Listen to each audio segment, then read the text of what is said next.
History of the blues. Hey, hey, the blues is all right. This is my midterm paper.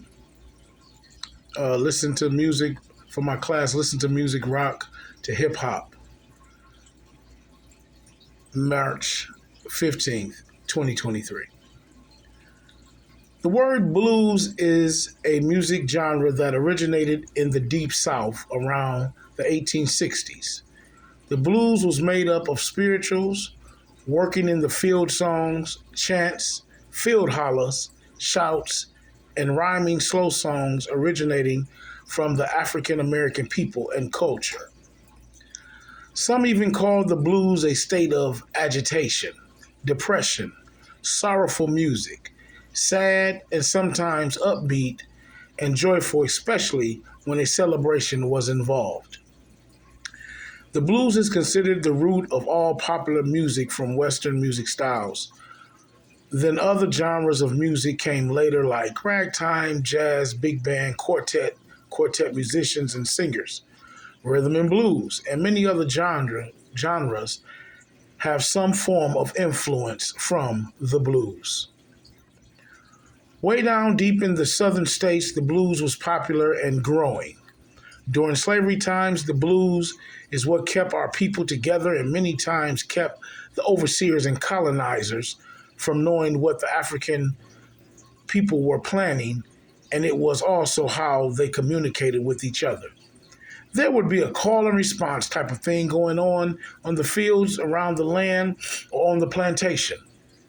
One person leading off with a singing call, and then there will be another person finishing up with a response to that call.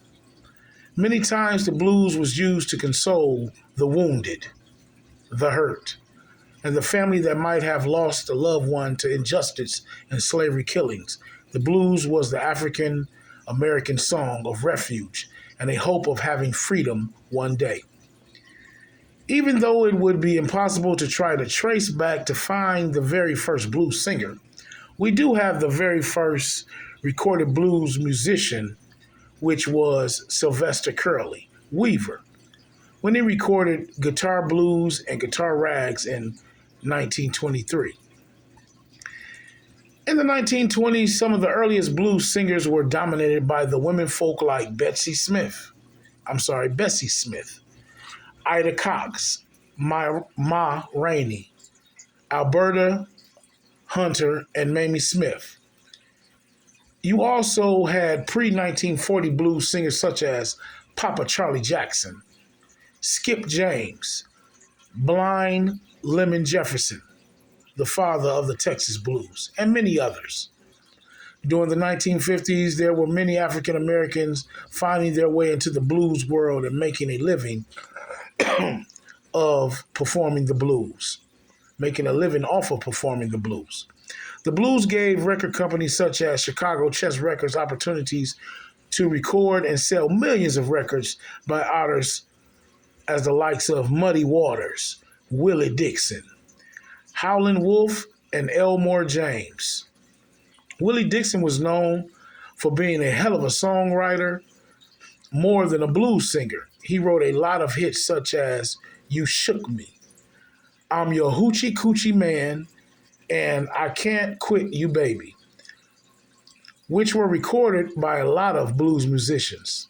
A newcomer to the blues scene and one of my favorites, John Lee Hooker, out of Detroit instead of Chicago, which he recorded under a variety of labels.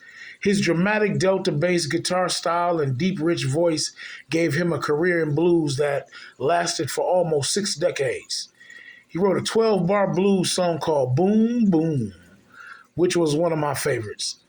That song was used in one of the favorites and greatest movies of all times, The Blues Brothers, a movie musical which was based on a blues singing duo, Jake and Elwood Blues.